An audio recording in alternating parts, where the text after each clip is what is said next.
தேசிய ஜனநாயக கூட்டணியில் அம்மா மக்கள் முன்னேற்ற கழகம் போட்டியிடுகின்ற 11 தொகுதியின் வேட்பாளர்களை இப்பொழுது உங்களிடம் வாசிக்கின்றேன்.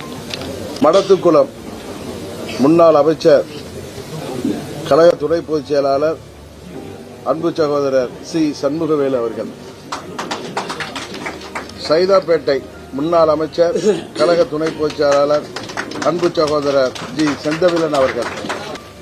திருச்சிராப்பள்ளி மேற்கு கழக தலைமை செயலாளர் முன்னாள் சட்டமன்ற உறுப்பினர் திரு எம் ராஜசேகரன் அவர்கள்.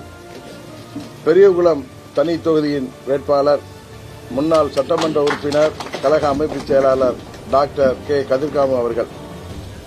ஓட்டப்பிடாரம் தனி தொகுதியின் வெற்றி வேட்பாளர் கழக அமைப்பு செயலாளர் முன்னாள் சட்டமன்ற உறுப்பினர் இரா சுந்தர்ராஜ் அவர்கள். பூந்தமல்லி தனி தொகுதியின் வெற்றி வேட்பாளர் திருவள்ளூர் மேற்கு மாவட்ட கழக செயலாளர் முன்னாள் சட்டமன்ற உறுப்பினர் திரு டி ஏ ஏழுமலை அவர்கள். மன்னார்குடி தொகுதியின் சட்டமன்ற வேட்பாளர் வெற்றி வேட்பாளர் முன்னாள் ஒன்றிய பெருந்தலைவரும் திருவாரூர் மாவட்ட கழக செயலாளருமாகிய எனது அருமை சகோதரர் எஸ் காமராஜ் அவர்கள். திருவையாறு தொகுதியின் வெற்றி வேட்பாளர் தமிழ்நாடு மற்றும் புதுச்சேரி பார் கவுன்சில் துணைத் தலைவரும் கழக வழக்கறிஞர் பிரிவு செயலாளர் ஆகிய வெற்றி வேட்பாளர் அன்பு சகோதரர் வி கார்த்திகேயன் அவர்கள். காரைக்குடி தொகுதியின் வெற்றி வேட்பாளர் சிவகங்கை மாவட்ட கழக செயலாளர் தம்பி தேர்போகி வி பாண்டி அவர்கள். திருப்பத்தூர் நாத்தார்காடு திருப்பத்தூர் சட்டமன்ற தொகுதியின் வெற்றி வேட்பாளர் திருப்பத்தூர் மாவட்ட கழக செயலாளர் எனது அன்பு தம்பி ஏ ஞானசேகர் அவர்கள். நாங்குநேரி சட்டமன்ற தொகுதியின் வெற்றி வேட்பாளர் திருநெல்வேலி மாநகர் மாவட்ட கழக செயலாளர் அன்பு தம்பி ஆர் இசக்கிமுத்து அவர்கள்.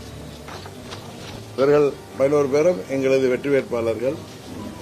உங்களுக்கு தெரியும், அண்ணன் சண்முகவேலு அவர்களும்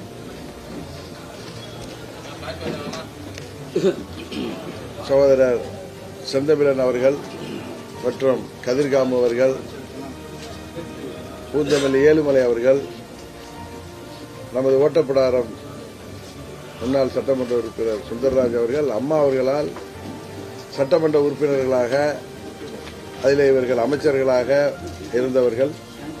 சைதாப்பேட்டை தொகுதியில் 2 முறை வெற்றி பெற்றவர். இவர் மடத்துக்குளம் உடுமலைப்பேட்டை தொகுதியாக இருந்தபோது அங்கு தொடர்ந்து வெற்றி பெற்று அமைச்சராக இருந்தவர்கள்.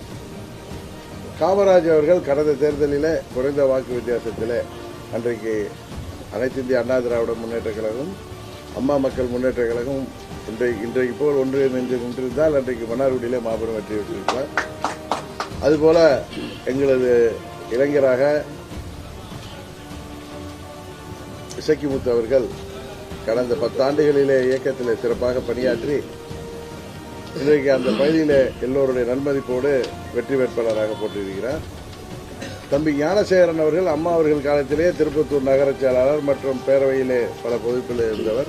2019 தேர்தலிலே நாங்கள் தனியாக போட்டியிட்ட பொழுதும் வெற்றி வேட்பாளராக களம் கண்டவர். 21 தேர்தலிலும் அவர் அங்கு அம்மா மக்கள் முன்னேற்ற கழகத்தின் வெற்றி வேட்பாளராக போட்டியிட்டவர். இவர்கள் தான் 15 பேர். தம்பி தேர்போகி பாண்டி பாராளுமன்ற தேர்தலிலும் சரி அங்கே